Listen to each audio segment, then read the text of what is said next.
So guys ये जंतर मंतर यहाँ पे धरना स्टार्ट हुआ है, इसके काफ़ी मुद्दे हैं। फॉर्मूला का तैयार है जो बीएसपी अध्यक्ष हैं। धन्यवाद। मंच पर आसीन सभी संस्थाओं के बड़े बड़े पदाधिकारीगण, आप सबने सारी ओपीएस, सबसे बड़ी ओपीएस इफ्तख जिसने झंडा उठाया है, जिसने ये एक मशाल जला दी है, उस मशाल के पीछे चलने वाले जितने क्रांतिकारी साथी बैठे हैं, सबको मेरा सलाम। आप सब अपने लिए जय घोष का उद्घोष करेंगे। जय हो, जय हो। जो एक चिराग जल गया, कई चिराग जल उठे, किसी ने थाम ली मशाल, लोग साथ चल दिए। इफ्तख ने आपकी मशाल उठा रखी है। अगुआ सारे जर्नैल, आपने पीछे मुड़ना नहीं है। आपकी अपनी डिमांडें जल्दी से जल्दी पूरी हो जाए। साथियों, जिन जिन साथियों ने इस जुनून का परिचय दिया, इस बारिश के अंदर आज पहुंचे, मेट्रो के साथी मिले, उनके आत्माराम को सलाम। जिनका आत्माराम जगा हुआ है, अगर सबका आत्माराम जाग गया तो ये क्रांति बहुत दूर चल जाएगी। खाली हमें यहाँ पर पूरे हम नजर आएंगे। साथियों, इफ्तख जिंदाबाद, इफ्तख जिंदाबाद, इफ्तख जिंदाबाद, हमारी लड़ाई जिंदाबाद, ओपीएस बहाल करो। साथियों, जुनून आपका कम आ रहा है, मुझे उद्घोष करना पड़ेगा। उस उद्घोष का जवाब उद्घोष सोनिहा और जोर से उद्घोष करेंगे। आवाज उधर भी क्रॉस कर जाए, इधर भी बोले सोनिहा, सोनिहा। आप जिंदाबाद हो, आपकी लड़ाई जिंदाबाद है। आपने अपने चोले बसंती कर लिए हैं। ये लड़ाई जब तक चलेगी, जिस तरह उन्होंने किसकी परवाह नहीं की, सरकारों ने पूरे दमन चक्र चला दिए, उनको पुरजोर दबाने की कोशिश की नहीं, लेकिन वो चिंगारी जलती रही। आप देखो, ये लोग आपकी जितनी यूनिटें हैं, इफ्तख की जितनी भी संस्थाएं हैं, वो क्यों? अगर भगत सिंह की माँ भी चाहती थी, कि भगत सिंह की माँ चाहती थी मेरा बेटा भी बड़ा होके कुछ बने, शादी करे, ब्याह करे, जमींदार आदमी था, लेकिन भगत सिंह ने चुनी क्रांति की राह। शौक किसी नेता को नहीं होता। हमारी भी ओपीएस है, मैं भी ऑफिस में सारे साथी बैठे हैं, लेकिन आने वाली पीढ़ियों को हम जो संदेश देके जाएंगे, जो भगत सिंह जी ने संदेश दिया कि आने वाली पीढ़ियां आज अगर सुख की आजादी का सांस हम ले रहे हैं तो उन्हीं की देन है। वो भी सुख पा सकते थे, लेकिन नहीं।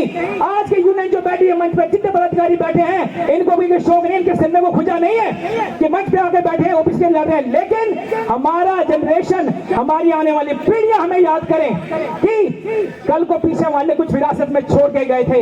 ऐसा ना हो बाद में कहेंगे हमारे लिए क्या छोड़ गए, क्या नहीं छोड़ गए। इसीलिए साथियों, अपने को चिंता करो।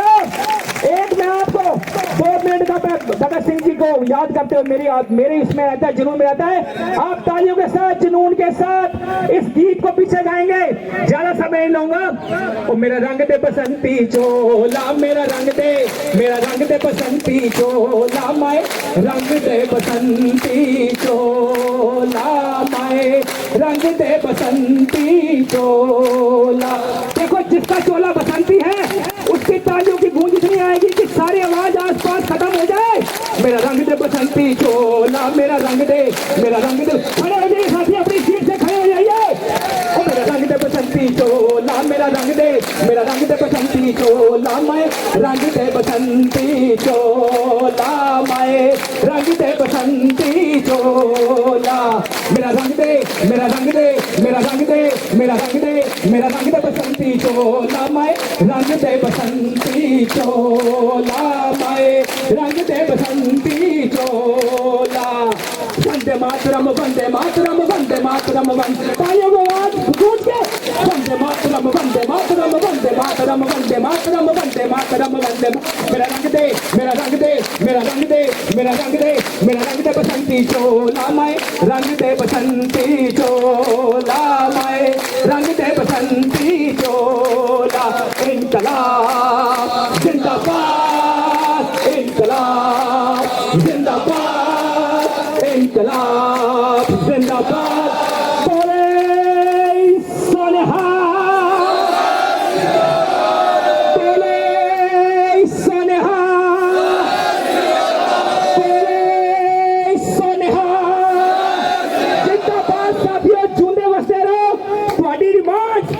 ਤੁਹਾਨੂੰ परमात्मा जरूर देगा। थोड़ा संघर्ष अपना आत्माराम जिंदा रखना। बस साथियों, जब जब आह्वान हो तब तब अपना कदम बढ़ाते चलते यहाँ पहुंच जाना साथियों। धन्यवाद भाई, धन्यवाद।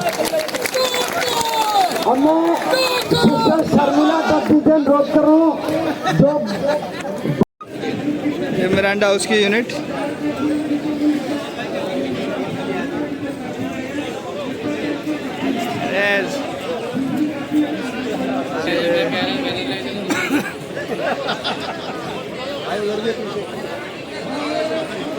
वो भी बैठे हुए भाई हमारे लोग।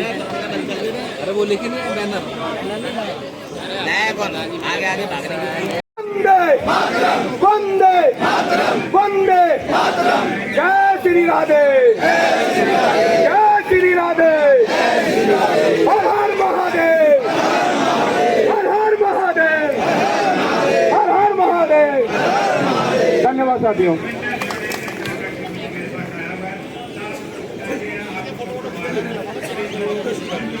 आज के धरने के लिए कमेटी की ओर से आपका सबका स्वागत करता हूं। आज के धरने को विधिवत रूप से चालू करने के लिए सबसे पहले मैं प्रदेश के अध्यक्ष श्री देवेंद्र शर्मा जी, जो हमारे दिल्ली के अध्यक्ष हैं, अखिल भारतीय कमेटी के उपाध्यक्ष हैं, दिल्ली यूनिवर्सिटी कॉलेज कर्मचारी के अध्यक्ष हैं, उनको आमंत्रित करता हूं कि आए और मंच पर अपना स्थान लें। मैं all India government nurses federation की राष्ट्रीय अध्यक्ष रिंकी जी से अनुरोध करूंगा कि वो आए और मंच पर अपना स्थान करें।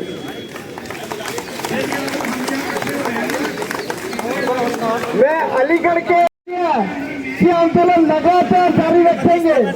इसी कड़ी में जैसे हमने 27 मई को पेंशन के मुद्दे पर एक दिल्ली राज्य कन्वेंशन, उसी कड़ी में धरना आज कल हमने दिल्ली राज्य का रखा। हमारे पूरे देश से लोग आना चाहते थे, खुद हमने कहा उनको वेट करो, क्योंकि 23 अगस्त को अखिल भारतीय कमेटी की हमने मीटिंग दिल्ली में रखी है, उससे पूरे देश के कर्मचारी का फैसला लेंगे। साथियों, मेरा आज एक अनुरोध है कि हमारे बहुत सारे वक्ता हैं, तमाम साथी 2-2 मिनट टाइम लें ताकि हम लोग ज्यादा से ज्यादा स्पीकर को बुलवा सकें। जोर से भाई रविंदर जी, जिंदाबाद जिंदाबाद जिंदाबाद जिंदाबाद। मैं जावेद हसन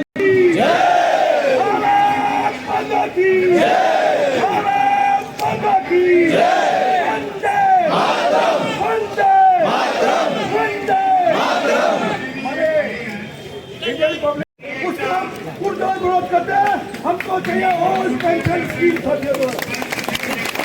उसी के बाद मेरे हमारे साथियों, ये देखो कितने भ्रष्ट लोग हैं।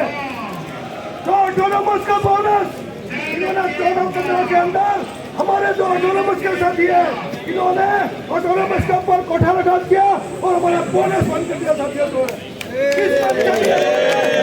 अपना बोनस वापस चाहिए साथियों। तो तीसरा मेरे संबंध साथियों, आपने देखा होगा आज की डेट में हमने डुब्बू के अंदर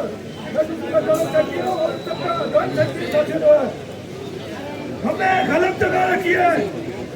हमने 14 मई 2025 से हम दिल्ली विश्वविद्यालय के गेट नंबर 4 पे या गेट नंबर 1 पे रैली निकाले साथियों। जो है साथियों, आज वो लड़ाई लड़ने जा रही है क्या जो मेरे कॉन्ट्रैक्ट के संबंधित साथी जो विश्वविद्यालय के अंदर इन्होंने 10 साल एक जो हमसे टकराएगा चूर चूर हो जाएगा, जो हमसे टकराएगा चूर चूर हो जाएगा।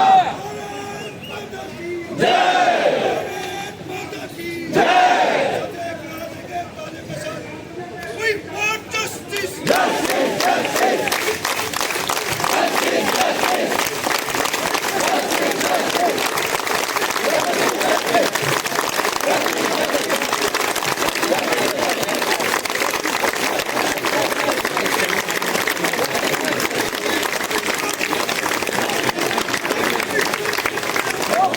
Okay.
आज नहीं लेके रहेंगे। हम क्या चाहते हैं? लेके रहेंगे, लेके रहेंगे। वंदे मातरम, वंदे मातरम, वंदे मातरम।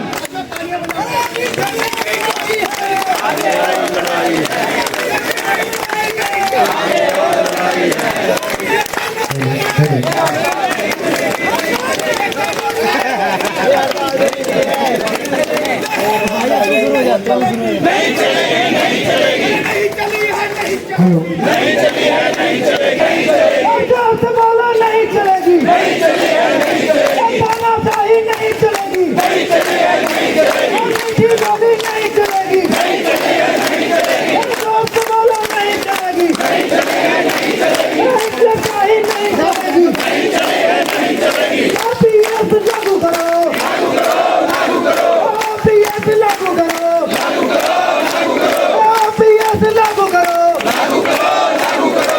तानाशाही नहीं चलेगी, नहीं चलेगी, नहीं चलेगी, तानाशाही नहीं चलेगी, नहीं चलेगी, नहीं चलेगी। अभी तो ये लड़ाई है, आगे और लड़ाई है, अभी तो ये लड़ाई है, आगे और लड़ाई है। शौक नहीं मजबूरी है, ये हड़ताल जरूरी है, शौक नहीं मजबूरी है, ये हड़ताल जरूरी है। हमारी मांगे पूरी करो, पूरी करो, पूरी करो, हमारी मांगे पूरी करो, पूरी करो, पूरी करो। पूरी करो या कुर्सी छोड़ो, कुर्सी छोड़ो, कुर्सी छोड़ो, पूरी करो या कुर्सी छोड़ो, कुर्सी छोड़ो, कुर्सी छोड़ो, पूरी करो या कुर्सी छोड़ो, कुर्सी छोड़ो, कुर्सी छोड़ो, काम करो या कुर्सी छोड़ो, कुर्सी छोड़ो, कुर्सी छोड़ो। आरपीएफ लागू करो, लागू करो, लागू करो, आरपीएफ लागू करो, लागू करो, लागू करो। कॉन्ट्रैक्ट के साथी को परमानेंट करो, कॉन्ट्रैक्ट के साथी को परमानेंट करो, ठेकेदारी प्रथा बंद करो, बंद करो, बंद करो, ठेकेदारी प्रथा बंद करो, बंद करो, बंद करो।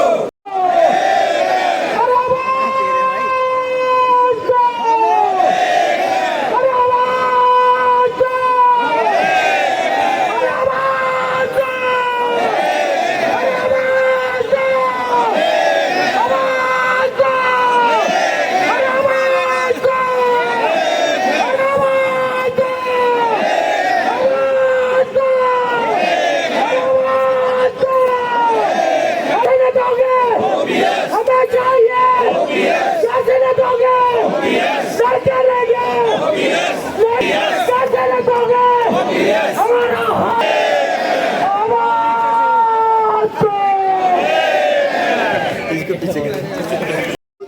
इस तरीके सभी गणमान्य व्यक्ति और जितने भी मंच पर मौजूद मेरे साथी गणमान्य जो भी हैं और सारे क्रांतिकारी कर्मचारी जो आज यहाँ बारिश के बावजूद मौजूद है, आप सबके लिए जोरदार तालियां।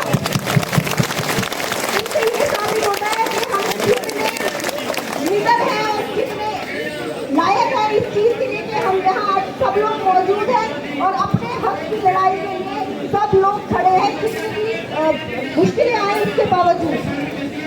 एक कर्मचारी 35 से 40 साल लगाता है एक नौकरी को संचित करने के लिए, अपनी पूरी जवानी जो 22-25 साल की उम्र में आके नौकरी में लगता है और 60 की उम्र में जो रिटायर होता है, और जब वो ये सपने संजो के रखता है कि चलो अब मैं रिटायर हो रहा हूँ, मुझे कुछ पैसा मिलेगा, मैं अपने कुछ सपने पूरे करूँगा, घर बनाऊँगा, कहीं जाके अपना फार्म हाउस बनाऊँगा या कहीं घूमने जाऊँगा, तब गवर्नमेंट गारंटी देती है कि जी आपका पैसा तो हम मार्केट में लगाएंगे, डूब गया तो डूब गया और बच गया तो बढ़ गया तो बढ़ गया। क्यों?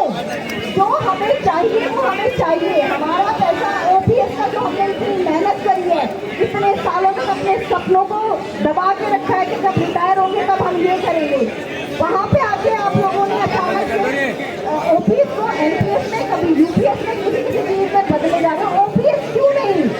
We want only OPS, OPS. आप बताइए, रिस्क लेने का टाइम होता है जब आप यंग हैं, 35 साल के हैं, 45 साल के हैं। जब आप 60 साल की उम्र में तब कोई रिस्क थोड़ी ही मिल जाएगा तो हम मार्केट का रिस्क लें और एनपीएस में जाके पैसा लगाएं। हमें नहीं चाहिए NPS, we want OPS, OPS, we want OPS, OPS. और ये दूसरी बात है, कॉन्ट्रैक्ट पे लोगों को लिए जा रहे हैं, ना प्रमोशन हो रही है लोगों की, ना कोई काम सही से हो पा रहा है, कॉन्ट्रैक्ट वालों को रेगुलर भी नहीं किया जा रहा। एक और नई राज की मशीन आई है कि अब आप आउटसोर्सिंग करेंगे, थर्ड पार्टी आउटसोर्सिंग करेंगे। ये हो क्या रहा है? क्यों सारी की सारी मुसीबतें सिर्फ सरकारी कर्मचारियों पर ही क्यों ला दी जा रही है? 3 साल 5 साल मंत्री काम करता है और पूरी पेंशन के मजे लेता है सारी उम्र तक, 80 साल तक, 90 साल तक, और कर्मचारी जो है 40 साल अपने देता है, 50 साल अपने देता है और उसको कोई पेंशन नहीं। ये कहाँ का न्याय है? ये इनजस्टिस है, इनजस्टिस नहीं सहेंगे, नहीं सहेंगे। ओपीएस लेके रहेंगे, लेके रहेंगे, ओपीएस लेके रहेंगे। हमें न्याय चाहिए जो समुचित तरीके से, सही तरीके से गवर्नमेंट को काम करना चाहिए, एम्प्लॉइज के हक में काम करना चाहिए। उस रास्ते से कट के एम्प्लॉइज की गर्दन काटी जा रही है। फिर कौन ईमानदारी से काम करना चाहेगा? किसके मन में ये रहेगा नहीं मेरा काम है? काम हम इसलिए करते हैं ताकि हमारा बुढ़ापा सुरक्षित रहे, और बुढ़ापे पे ही गाज घेर दी, कैसे चलेगा काम? ये गलत है, ये अनुचित है, ये अन्याय है, टोटल अन्याय है। ओपीएस हमारा हक है, हमारा हक कहाँ रख, साडा हक हमारा ओपीएस यहाँ रख, ओपीएस लेके रहेंगे, OPS, OPS only, OPS, OPS, OPS only, OPS, OPS, OPS only, OPS, OPS, OPS only, OPS. We want, we want, we want, OPS, OPS, only OPS, OPS, OPS.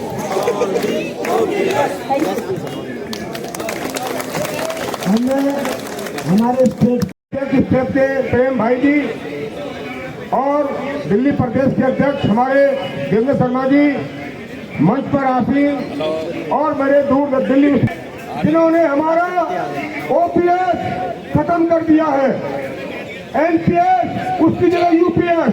अगर यूपीएस इतना अच्छा है तो भारत के प्रधानमंत्री और उनके सांसद और उनके विधायक उसको अडॉप्ट कर ले, हमको ओपीएस दे दे साथियों, हमें कोई दिक्कत नहीं है। दूसरा, भारत के जितने भी कोर्ट है, चाहे सुप्रीम कोर्ट है, चाहे हाई कोर्ट है, सभी कोर्टों ने ये बोला है कि हमारे जिस साथी को कॉन्ट्रैक्ट पे 10 साल काम करते हो गए हैं, उन साथियों को उस जगह रेगुलर किया जाए, पक्का किया जाए। ये हमारी भारत सरकार से मांग है। साथियों, पार्लियामेंट सेशन लगा हुआ है, पार्लियामेंट सेशन में आज इससे अपनी आवाज भारत के प्रधानमंत्री तक पहुंचाना चाहता है, और वो चाहता है कि हमें ओपीएस जितने कॉन्ट्रैक्ट साथी हमारे काम करें वो पक्का करें, और साथियों जो हमारी जेन्युइन डिमांड है, जैसे बोनस 15 के अंदर बोनस खत्म कर दिया इस मोदी सरकार ने, और ऑटोनमस को बोनस नहीं दिया जाएगा। ऑटोनमस का इस देश का पार्ट नहीं है, ऑटोनमस का दिवाली मनाना नहीं जानता है, दूसरे लोग दिवाली मनाना नहीं जानते। हमारी मांग है स्टेट की कि जिस प्रकार से और लोगों को बोनस मिलता है उसी प्रकार से ऑटोनमस को ही बोनस मिलना चाहिए साथियों।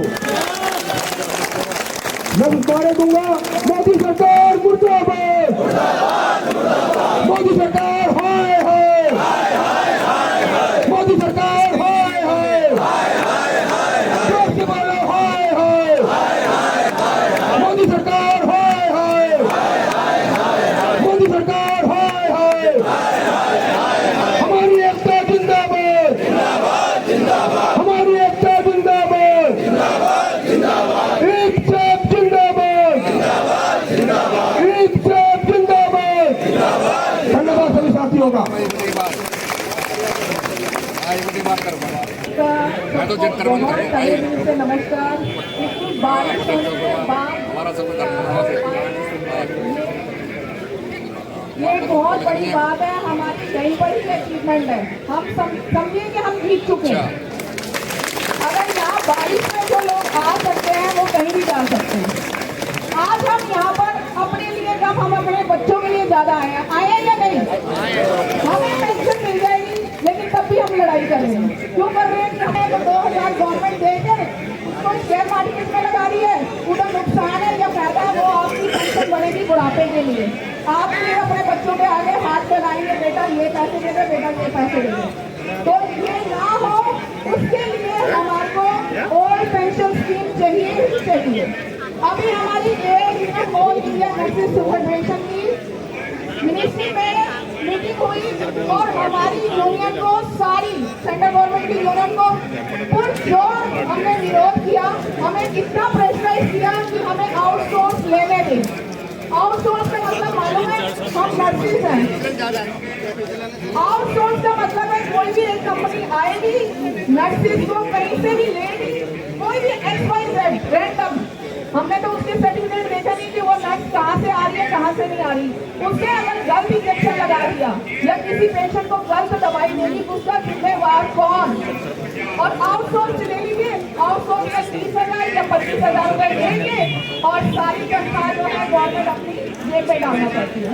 जब हमने इसका पुरजोर विरोध किया कि आप डॉक्टर्स ले लीजिए ना आउटसोर्स, नर्सिंग भी क्यों लेना चाहते हैं? मशीनरी है वो हमारे अंडर, महंगी ड्रग्स है वो हमारे अंडर, टेक्नीशियन आउटसोर्स लेने से उनका सारा सामान हमारे अंडर। क्यों? क्योंकि नर्सिंग सबसे ज्यादा रिस्पॉन्सिबल होती है, उनके पास रैंक नंबर होता है, उनकी परमानेंट जॉब है, कोई भी नुकसान होगा उसकी जिम्मेवार नर्सिस होंगी। तो जब नर्सिस ही जिम्मेवार है तो आउटसोर्स क्यों लेना चाहते हैं? उसके लिए तो हम पुरजोर विरोध कर रहे हैं। कॉन्ट्रैक्ट है तो कॉन्ट्रैक्ट आप ले रहे हैं। जब बच्चों ने कॉन्ट्रैक्ट के लिए कोर्ट केस किया तो उसके ऊपर आप कोर्ट केस करने दे रहे हैं, जीतने के बाद भी परमानेंट नहीं कर रही। अब बताइए इसमें बच्चे हमारे आगे कहाँ जाएं? ओल्ड पेंशन स्कीम में कम से कम हमारा फ्यूचर तो सेफ है, फ्यूचर तो हमारा सेफ है कि हमें मालूम है एक बंदी बंधाई रिटायरमेंट के बाद एक अमाउंट हमारा आएगा, हमें किसी के आगे हाथ नहीं फैलाना। हमारे पास पैसा, हम जो मर्जी करें, घूमे फिरे, प्रॉपर्टी बनाए, कुछ भी करें। तो ओल्ड पेंशन स्कीम हमें चाहिए तो चाहिए। एक नारा जो हम सब जोर से लाएंगे, We want OPS, we want OPS, हम सब जोर से हम सब धन्यवाद भाई और बहनों। हरियाणा भारत के कोने कोने से पदाधिकारी साथियों, आज ये जो बीजेपी की सरकार है हर आंदोलन को कुचलने का काम कर रही है, हर कर्मचारी के कामों पर गुजारा घाट कर रही है। ये श्रेणक हम बनाते हैं, महकमे हम चलाते हैं और ये अपनी पार्लियामेंट में अपना बिल और तनख्वाह नगरमंत्री की बढ़ाते हैं, जब तो इनके पास बजट की कोई कमी नहीं है। और जब कर्मचारी को तो देने की बात आती है, कर्मचारी को जब पैसे का कुछ कागज मिलने की बात आती तो इनका बजट घट जाता। अमेरिका से तो फोन आता कर्मचारियों को 10% कटौती करो और कर्मचारियों की लाभ से प्राइवेट सेक्टर लाओ। हम कहना चाहते हैं हमारे हरियाणा दिल्ली के 3 तरफ से लगता है और हमारे हरियाणा में दूध दही का खाना है और लड़ाकू है, फौज में भी और गोल्ड मेडल में भी हरियाणा सबसे नंबर पर रहता है। आंदोलन में हम लड़ाकू हैं, हम लड़ना जानते हैं, कीमत रास्ते पानी और किसान राजस्थान की दिया दुखे किसान भी लड़ सकते हैं। मैं गूंगी बारी सरकार को बताना चाहता हूँ, या तो समय है तो एपीएस के माध्यम से एक आंदोलन आगे होगा। जो कर्मचारियों की बात नहीं मानेगा उस सरकार को आकर पार्लियामेंट का चुनाव का विधानसभा का चुनाव साथियों उनके खिलाफ मत देने की बात करो। हमें पता नहीं हम मत देते हैं में वोट कैसे आते हैं। हम कर्मचारी साथियों को बताना चाहते हैं हर कागज अपने रोक के जाते हैं और वोट वहां से आते हैं। सबसे पहले हमें हर घर में जाना होगा, हर जनता में जाना पाएंगे। जगत का उदयलाल कहता था चलो काम की तरफ पूछते हैं क्या हाल है तुम्हारा, क्या समस्या है, दिक्कत है तुम्हारी। हम दौड़ेंगे सब भाइयों को मिलकर बताएंगे। क्यों फिरते फिरते बाजार में, क्यों रुकते बचकर बीजेपी सरकार से। एकता का पहिया जोड़िए, इस रेल को 2 पहिए से चलाइए और जनता के बीच में जाइए। हमारी आवाज, हमारी एकता बढ़ाइए। ये तो हमारी डिमांड भी देंगे। मैं ज्यादा प्रेम जी और हमारे प्रधान जी के नेतृत्व में आने वाली कोई बात होगी, मैं हरियाणा की तरफ से विश्वास और भरोसा दिलाना चाहता हूँ। आंगनबाड़ी वर्कर है, उनके साथ कठोरा घाट हो रहा है। 1500 रुपये देने की बात कीजिए, 700 वर्कर की नहीं, 700 शर्म की बात है। 18 से लेकर आज तक नहीं दी, उनका धोखा और वोटों में टाइम दिल्ली ने भी घोषणा कर दी और एक कर्मचारियों को 8वां योग्य नियोग देंगे और आज तक लागू नहीं होया। ऐसे भ्रम प्रचार करते हैं बीजेपी के। कोई भी हरियाणा के अंदर चुनाव हुआ 1,20,000 का क्रांति काल से कागज मोहम्मद से निकलवा ले, आज उन पर कोई कार्रवाई नहीं। मैं संगठन के सभी साथियों से मेरी तरफ से हाथ जोड़ के अपील करता हूँ, हमें युवकों में जाए, प्रेस कॉन्फ्रेंस करें, जनता में जाए, उनकी दुख तकलीफ पूछे, कौन भूखा हो रहा है, किसके कितनी तकलीफ रखिए, उनको साथ जोड़िए और अपनी आवाज को बुलंद करिए। जितनी आवाज बुलंद करोगी इतनी ताकत हमें मिलेगी और जितनी ताकत मिलेगी संसद का काम नहीं जाएगा। और CID के माध्यम से, इंडिया की CID के माध्यम से चेतावनी देना चाहते हैं, समय रहते ये सरकार हमारी बात माने, हमारे संगठन के जो करते कर्मचारी को पक्का करे और कोरोना के टाइम में डीए रोक दिया गया था 18 महीने का, वो कर्मचारियों का बहाल करे, वरना हम काम नहीं करेंगे, सरकार को नींद उड़ाने का काम करेंगे। पीछे में आंदोलन में जा रहा था, यूनिवर्सिटी के छात्रों को लाठी मारी गई, उनको हुकूमत से निकाला गया। साथियों पर मुझे सवेरे अखबार में खबर लिखी तो मेरे को रहा नहीं गया। लोग साथियों को पूछा भाई क्या बात है, क्या डिमांड है, बता कुछ नहीं, हमारी स्कॉलरशिप मिला करती वाय कर एक तरफ 80% बच्चों को स्कॉलरशिप मिलती थी, वो काटी गई। उसके लिए तो मैनेजमेंट की बात है, पुणे का स्टाफ, पुणे का प्रशासन लाठी मारा। अरे ऐसी बात शर्म करो ना सरकार, हमारी वोटों से मरते, हमारी ताकत से मरती है। मैं ज्यादा न कहते हैं, हरियाणा की क्रांतिकारी वीर धरती से आया हूँ, हमारे साथी को भी हौसला लेंगे, हरियाणा की ड्यूटी लगा के हरियाणा में आइए और कोई काल दिए हम आपको देखिए मैं हरियाणा काम करने के लिए और 3 महीने से रोकने का काम करेंगे। जय संघर्ष, जय का, जय कर्मचारी बंधुओं का जवाब दे। कर्मचारी एकता जिंदाबाद, हमारी मांग जिंदाबाद, ये काम करो, जय संघर्ष, जय का। श्री योगराज चंदेलिया जी आज का ये प्रोटेस्ट कार्यक्रम का सभापति तथा संचालक महोदय, ये मंच में उपस्थित सभी संग्रामी बंधु और मेरे प्यारे भाइयों बहनों, मेरे को ज़्यादा अनुभव तो नहीं है ये संगठन के बारे में, पहली बार मैं इस संगठन में आया हूँ और मेरे इतना खुशी हुई मेरे मन को कि मैंने देखा जब भाइयों इतना भारी में प्रेजेंट है, आप सब लोग खुशी हुआ। आप सब लोग जानते हैं कि ओल्ड पेंशन का क्या ज़रूरत है और ये क्यों चाहिए, ये तो सबको मालूम है, इसके बारे में ज़्यादा मैं नहीं कहूँगा। इतना ही कहूँगा कि ये हो नहीं रहा है क्यों, सरकार ने मानता नहीं क्यों, इसके बारे में हम ज़्यादा चर्चा नहीं। जैसा कि यहाँ पर 2 मुद्दों के लेकर बात चल रही है, मेरा जो मेन मुद्दा रहेगा सर वो है संविदा पर लगे हुए कर्मचारियों के लिए।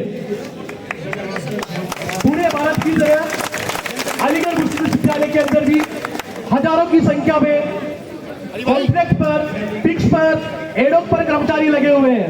वो कई सालों से, 10 सालों से अपनी लड़ाई लड़ रहे हैं। 10 साल पहले उन लोगों को यह कहकर लगा दिया जाता था कि आप लोगों को समय आने पर परमानेंट कर दिया जाएगा। आज जब अपनी लड़ाई लड़ रहे हैं तो उनसे यह कहा जाता है कि आप लोगों ने ज्वाइन क्यों किया, ये तो कॉन्ट्रैक्ट की वैकेंसी है। जब वो युवा थे, जवान थे, जब तक उनसे काम लिया गया और आज जब उनके हाथों में जान नहीं है, वो एक ऐसे मुकाम पर पहुंच चुके हैं कि उनकी बेटियों की शादी करवानी है, उनके घर बार बनाने हैं। अलीगढ़ की सड़कों की आवाज को इस जंतर मंतर की धरा के माध्यम से सरकार तक पहुंचाना चाहता हूं कि आप लोग उनके सब्र का इम्तिहान ना लें। अगर उनका सब्र का बांध टूटा तो आक्रोश बनेगा और आक्रोश तांडव लेके आएगा और आप शिव जी को देख सकते हो, जब तांडव आती है तो पूरी सृष्टि तो विनाश हो सकता है। दोस्तों साथियों, आपको बता दिया जाए कि संविदा एक बीमारी है युवाओं के लिए। क्या करेगा युवा? महंगी पढ़ाई के साथ में पढ़ के आएगा, उसके बाद आप फॉर्म की फीस बढ़ा देते हो 3-3 हजार रुपए, 2300 रुपए। वो फिर जो है 2300 रुपए 3,000 रुपए लेके फॉर्म की जो है फॉर्म अप्लाई करेगा। फॉर्म अप्लाई करने के बाद उसके अंदर भी आप दुनिया भर के नियम लगा देते हैं, दुनिया भर के नियम कायदे उस पर लगा दिए गए हैं। और उसके बाद भी एक और मुद्दा हमारे चल रहा है नर्सिंग के अंदर, वो है 80-20 का। 80-20, 80% महिलाएं, 20% पुरुष। तो पुरुष कहाँ जाएंगे बताइए आप लोग, कहाँ जाएंगे पुरुष? उनको आप ट्रेनिंग क्यों करवा रही हो? जब आपको लेना ही नहीं था तो 4-4 लाख रुपए की ट्रेनिंग क्यों करवाई? ट्रेनिंग करने के बाद कहाँ जाएंगे? जितने भी सेंट्रल गवर्नमेंट जितने भी इंस्टीट्यूट है वहां पर ये रूल लागू कर दिया गया है। दोस्तों साथियों, आप लोगों को बताना चाहेंगे कि मैं इस मंच के माध्यम से उन सब युवा नेताओं को या युवा जो आइकन है उन सब लोगों को कहना चाहूंगा कि आज यहाँ पर जो लोग बैठे हुए हैं आना होगा। और ये जंतर मंतर की जगह प्रमाण है इस चीज का कि यहाँ पर कोई भी लड़ाई नहीं ईमानदारी से लड़ी गई है, तो इस लड़ाई ने सत्ता को पलट भी दिया है। दोस्तों साथियों, ओपीएस जो कि बहुत जरूरी है। एक कर्मचारी को आप लोग 35 साल तक काम करवाते हो, उसके बाद जब उसका रिटायरमेंट होता है तो आप कहेंगे कि जो ओपीएस की बात करेगा वही देश में राज करेगा। जो ओपीएस की बात करेगा जो ओपीएस की बात करेगा जो ओपीएस की बात करेगा, ना एनपीएस ना यूपीएस, हमें चाहिए ओपीएस। ना एनपीएस ना यूपीएस, हमें चाहिए ओपीएस। ना एनपीएस ना यूपीएस, हमें चाहिए ओपीएस। धन्यवाद साथियों, इनकलाब जिंदाबाद। राष्ट्रीय नाट्य विद्यालय वर्कर्स यूनियन से अनुरोध करूंगे आए।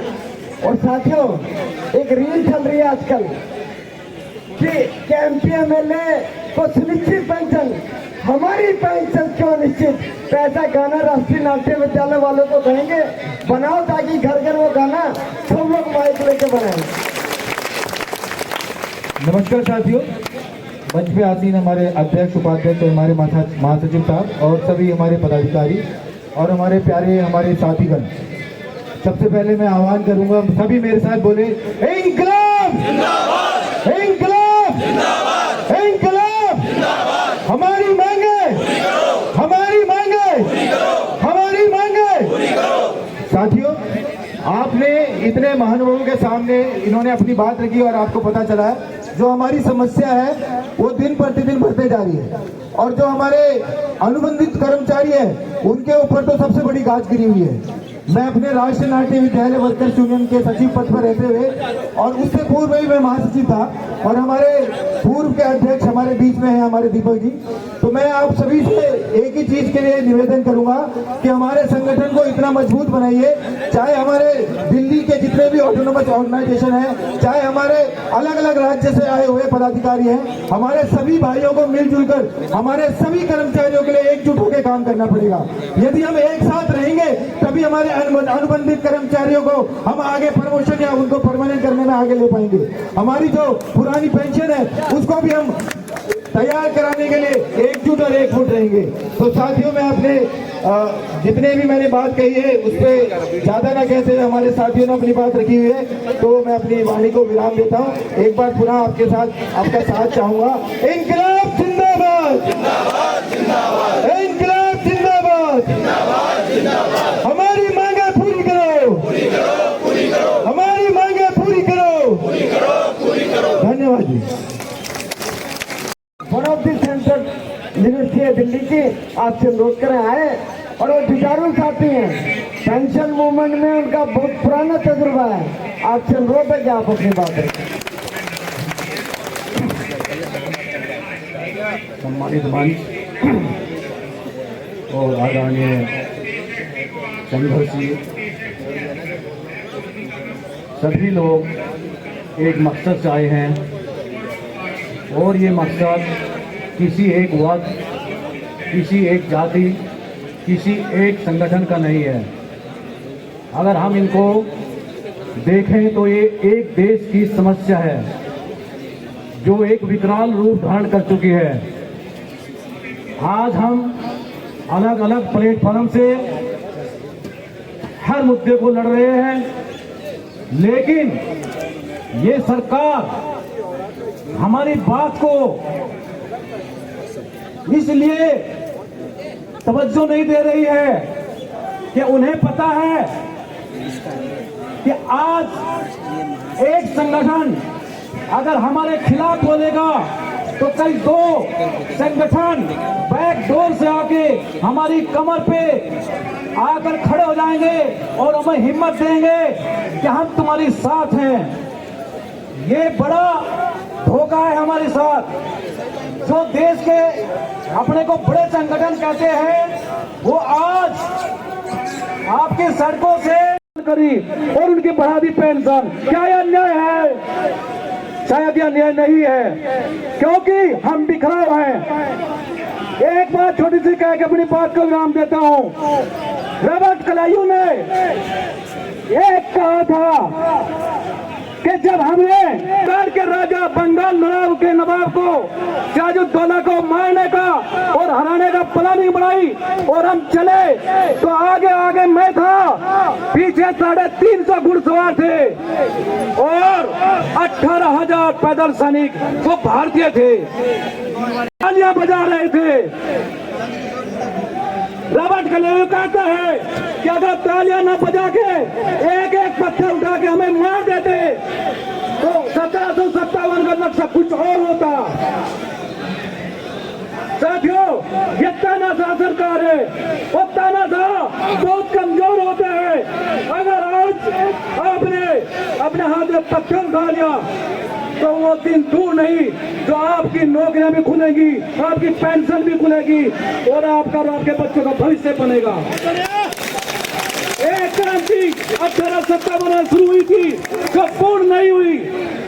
आज कर्मचारी के मुद्दे को जब ये देखते हैं ये सरकारी कर्मचारी है और हमें निकम्मा घोषित किया जाता है। नहीं दोस्तों, ये किसान का मुद्दा है, ये छात्र का मुद्दा है, ये हर उस वर्ग का मुद्दा है जो मानवता से और अपनी जीविका से जुड़ा हुआ है। एक क्रांति आज हम देवेंद्र शर्मा जी ने एक स्टार्ट करी है। यदि हम ईमानदारी से उस क्रांति में हिस्सेदारी लें तो मैं नहीं मानता कि यह सरकार घुटनों पे आ जाएगी। सरकार ने घुटनों पे आना पड़ेगा, क्योंकि हमने दिल्ली यूनिवर्सिटी के कर्मचारी और वहाँ की लीडरशिप को देखा है और सरकार लोहा मानती है। तो इस लोहा मनाने के लिए आपकी जरूरत है। आज कॉन्ट्रैक्ट है, संविदा और सोर्सिंग, पता नहीं कितने वर्ग खड़े कर दिए। साथियों, ये हमें गुमराह करने की बात है। हमारी एक जाति है, एक धर्म है, एक कर्म है, वह है कर्मचारी वर्ग, कर्मचारी यूनियन, कर्मचारी यूनियन। मैं अपनी बात को विराम देते कहता हूँ कि एक जोर से ना लगा, शुक्रिया मंच साहब। अपनी बात समाप्त करें। दीक्षण परवीन जी इग्नू से तैयार रहे इसके बाद। सभी मंच पे उपस्थित साथियों एंड अलग अलग भारत से आए हुए सभी प्रदेशों से हमारे भाई बहनों, उसको माँ भी दूध नहीं पिलाती है। तो अब वो वक्त आ गया है कि हमें सड़कों में आप गवर्नमेंट आके यही जनता, लेकिन वो वक्त हम लोगों को लाना होगा। आदिवासी अच्छी है, हम लोग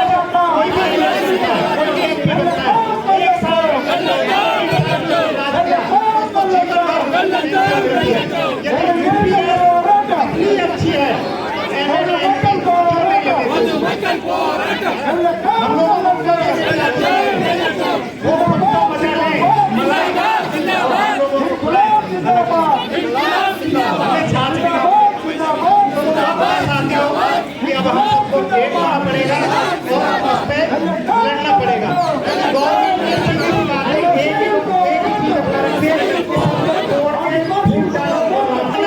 और इस लड़ाई को अभी तो छोटी सी चिंगारी है, इस लड़ाई को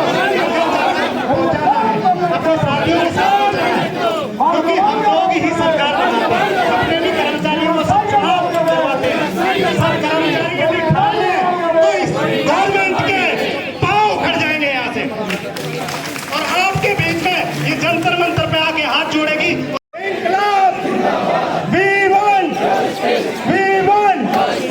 ओपीएस ओपीएस हमें चाहिए, ओपीएस हमें चाहिए, ओपीएस। Thank you. विरोध करेंगे प्रवीण जी आए, प्रवीण सिंह जी जो इग्नू के हमारे लीडर इंदिरा गांधी के नमस्कार। और ये हमारे देवेंद्र शर्मा जी और प्रेमजी जी का जो एकजुट होकर सबको यहाँ पे आपको मंच पे बुलाया है। और ये जो जितनी बारिश में भी बाहर से कहने का मतलब एक ये मैं कहना चाहूंगा, ज्यादा मैं बोलूंगा नहीं।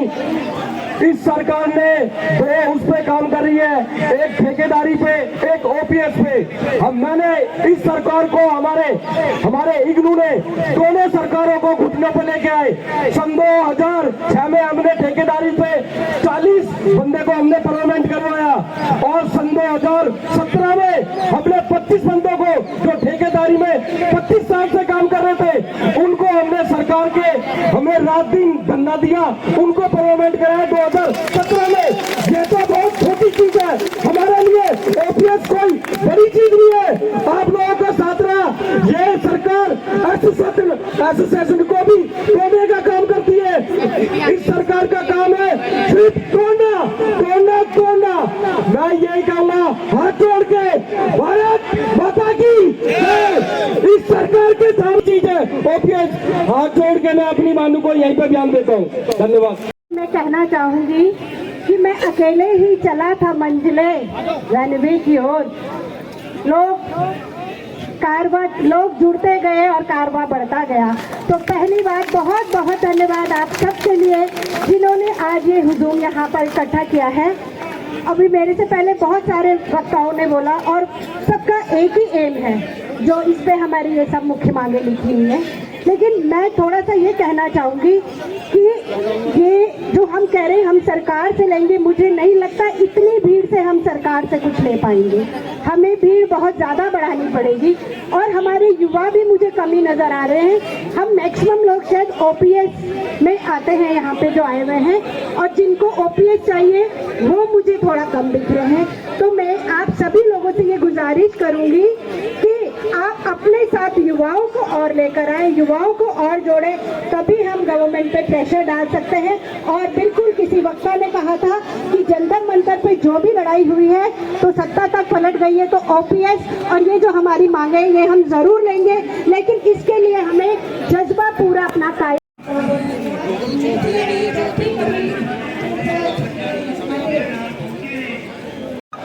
हमको क्या चाहिए? ओपीएस हमें क्या चाहिए? ओपीएस बहुत बहुत धन्यवाद। यूनियन के उसका मंच पर आसीन मेरे डिप्टी के प्रधान, एडमिट के प्रधान और आरसीसी प्रेसिडेंट और हमारे डिप्टी के महासचिव, यहाँ पर मेरी संस्था लोकतंत्र की आवाज इस संख्या को मैं प्रदान करता हूँ, नमन करता हूँ, वंदन करता हूँ। आप लोग अपनी आवाज को बुलंद करने के लिए इस तरह से आए हो, मंत्र मंत्र को आज आपकी आवाज को बुलंद करता हूँ। लगा लो, हम तो सब कहने के आदि है, बगावत मेरी फितरत नहीं, वक्त ने मुझे बागी बना दिया, हालातों ने मुझे डरा दिया। साथियों, आज के हालात जो है वो हम सबके एक है। हम राष्ट्रीय पशु उद्यान की आवाज को बुलंद करते हुए कह रहे हैं कि हमें वहाँ पे इस तरह जोखिम भरे काम करवा रहे हैं, लेकिन हमारी आवाजों को सुना नहीं जा रहा है। कहीं न कहीं हमारी एकता में कम है, कहीं न कहीं हमारे विचारों में कम है।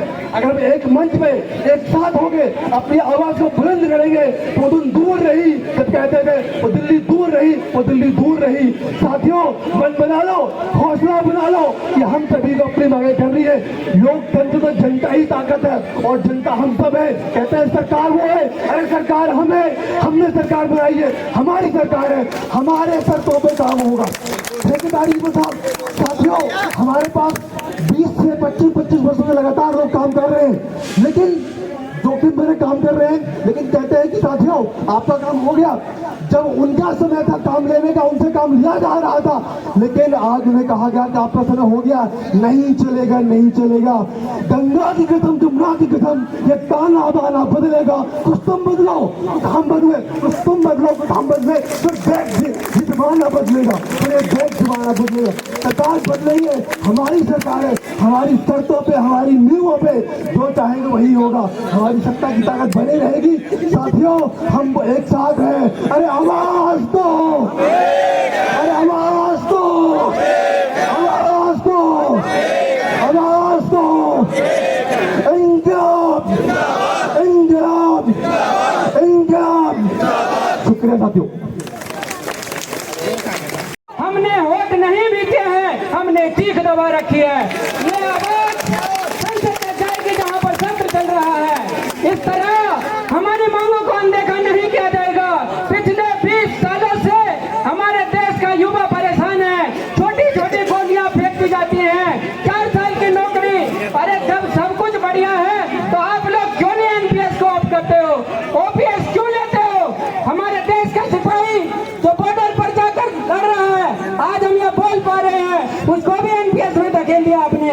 अरे कुछ तो शर्म करो, गद्दी पे बैठे हुक्मरानो।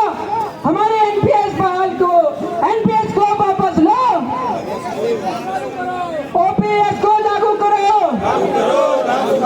ओपीएस को लागू करो। साथियों, एक चीज याद रखना, क्योंकि कोई भी आंदोलन अगर सक्सेस हुआ है तो उसमें जुनून और जोश की ताकत और उत्साह की ताकत चाहिए होती है। आपको अपना उत्साह दिखाना पड़ेगा और तो आपकी आवाज संसद तक जाएगी और इसे कंप्लीट होने से कोई नहीं रोक सकता। क्योंकि अगर उत्साह की कमी है, lack of enthusiasm just like a deflated tyre, you can't move on until you replace it.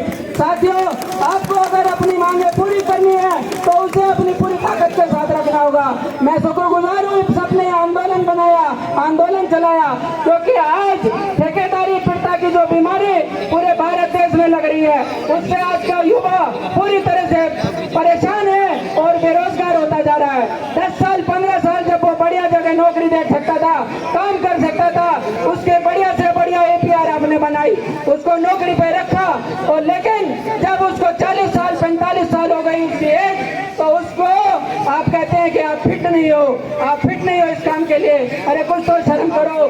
देश को चलाने वालों, एक तरफ देश के यशस्वी प्रधानमंत्री कहते हैं पूरे भारत में जब भी कोई भूखा सोता है तो मैं भी खाना नहीं खाता।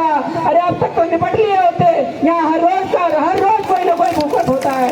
हमारे देश के युवा को आप इतना परेशान मत करो कि वो बिल्कुल आंदोलन करने पर उतारू हो जाए।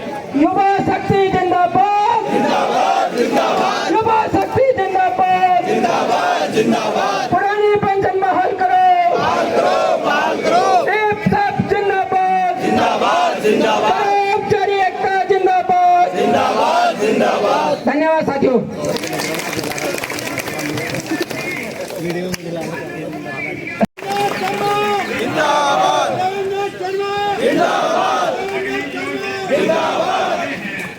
धन्यवाद प्रेम जी। हमारे स्टेप के राष्ट्रीय महासचिव, स्टेप के डिप्टी जनरल सेक्रेटरी भदौरिया जी, दूर दराज से आए, अलीगढ़ से आए या दूसरी जगह से आए मेरे समस्त कर्मचारी बंधु और उनके नेता, दिल्ली की विभिन्न यूनियनों के कर्मचारी नेता और कर्मचारी साथी, और मेरे दिल्ली विश्वविद्यालय आज जंतर मंतर पर उठाने का काम आपकी अपनी यूनियन, जहां पे आंदोलन चले तो मंत्रियों की कुर्सियां चली गई।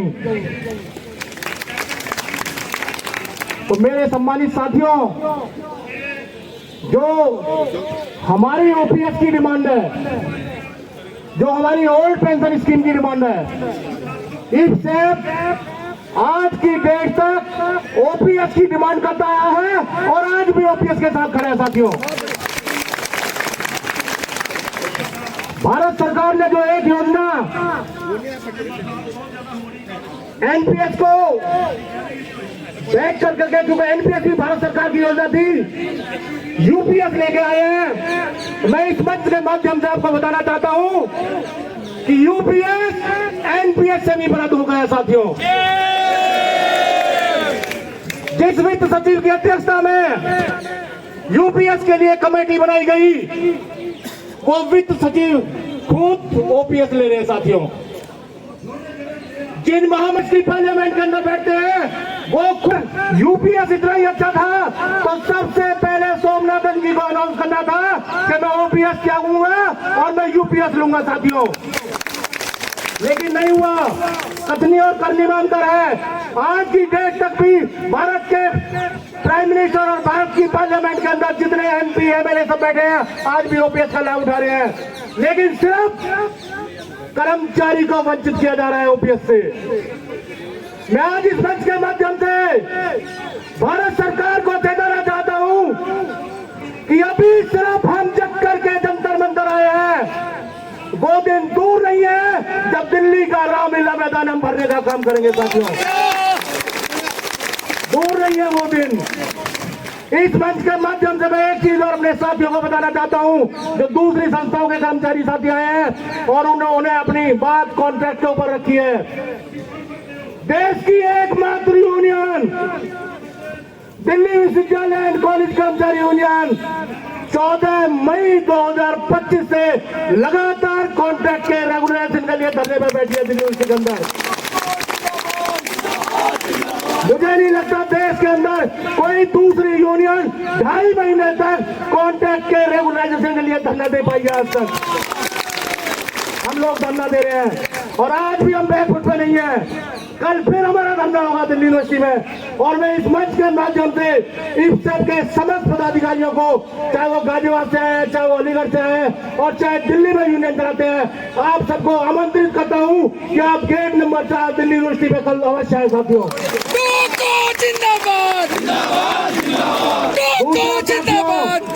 भारत सरकार में जो कर्मचारी बैठेगा उसको बोनस मिलेगा, ऑटोनॉमस को बोनस नहीं मिलेगा। हम इस मंच के माध्यम से भारत सरकार से मांग करते हैं, हर रात के बाद सुबह होती है, जब रात घनघोर होती है तो कोई सोचता है दिन नहीं निकलेगा, लेकिन मैं इस मंच के माध्यम से भारत के प्रधानमंत्री को चेताना चाहता हूं, हर रात के बाद सुबह होती है, या तो हमारा बोनस वापिस करो, नहीं वो सुबह आपके लिए नहीं आएगी। फिर 18 महीने का हमारा डीए फ्रीज किया, क्या दिक्कत है? भारत सरकार है, उनका करोड़ों रुपए जब आप माफ कर सकते हो तो कर्मचारी का 18% डीए का एरिया देने में भारत सरकार को क्या दिक्कत है साथियों? हमारा डीए का एरिया भारत सरकार को रिलीज करना चाहिए, ये इस मंच से इफ्सेप की डिमांड है साथियों। दूसरा मेरे सम्मानित साथियों, क्योंकि ये जो जंतर मंतर पे भारत सरकार ने ऐसी पॉलिसी बना रखी है कि पहली पाली 1 बजे तक और दूसरी पाली 1 बजे के बाद 2 बजे से 5 बजे तक, इसको भी इन्होंने कमर्शियलाइज कर दिया है। नहीं दे सकते आप पूरे दिन आंदोलन, नहीं दे सकते आप रेगुलर आंदोलन। लेकिन मैं एक बात बताना चाहता हूं आपको, लोकतंत्र में लोक की आवाज आप थोड़े समय के लिए दबा सकते हैं, लंबे समय तक नहीं दबा सकते साथियों।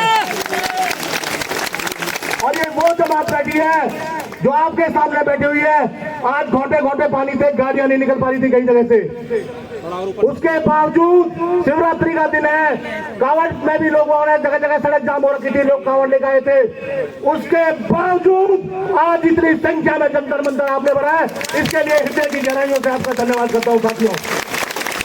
दूसरा, जो भी अगली कॉल होगी, अभी शायद अगले महीने हमारा अधिवेशन है ऑल इंडिया का, ऑल इंडिया के अधिवेशन में भी ये बात रखी जाएगी। उसके बाद दिल्ली के रामलीला मैदान को भरने के लिए एक जो भी योजना इफ्सेप की सेंट्रल यूनियन बनाएगी, उसमें सभी साथियों को सहयोग करके दिल्ली के रामलीला मैदान में अपनी आवाज बुलंद करनी है और कर्मचारी की आवाज को इस गूंगी बहरी भारत सरकार के कानों तक खोलना है साथियों। मैं ज्यादा शुरू हो चुका है और हमारे सूचना अनुसार 3 से 4 तारीख को साथियों, पेंशनरों का भी स्टार्ट हो रहा है। मेरे सम्मानित साथियों, मैं एक बार पुनः खासकर अपनी नारी शक्ति का और बहुत सारे दूसरे साथियों के लिए क्षमा प्रार्थी हूँ, जिसको हम आज की डेट में 2-2 मिनट का टाइम देने के बावजूद भी समय नहीं दे पाए, उसके लिए इफ्सेप का दिल्ली प्रदेश का प्रधान मैं आपसे क्षमा प्रार्थी हूँ। इसको किसी ने माइंड नहीं करना। नेता एक बोल रहे हैं हमारे पक्ष में और वही पॉजिटिव बोल रहे हैं, उसके साथ हम सब खड़े हो जाए, उसी का नाम यूनियन होता है साथियों। ये नहीं है अगर मैं बोला, मैं नहीं बोला, अरे तू नहीं बोला, तेरे लिए तेरा नेता बोला, तुम्हारी आवाज पार्लियामेंट तक जाएगी। यहाँ पे कितने मीडिया के लोग यहाँ खड़े हुए हैं, आपकी आवाज देश की आवाज बनेगी।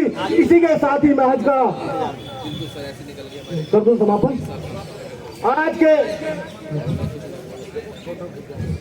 आज के इस धरने का विधिवत समापन करता हूं, लेकिन इसके बाद हमारे प्रेस कॉन्फ्रेंस होगी और बैनर लेके फोटो सारे साथी खिंचवाएंगे। बहुत बहुत सभी साथियों का हृदय की गहराई से धन्यवाद करता हूं साथियों, बहुत बहुत धन्यवाद। नारे लगाओ जिंदाबाद, हमारी लड़ाई जिंदाबाद, हमारी लड़ाई जिंदाबाद। अरे ओपीएस लागू करो, ओपीएस लागू करो, अरे लागू तुमको करना होगा, लागू तुमको करना होगा। डीए का एरियर वापिस करो, डीए का एरियर वापिस करो।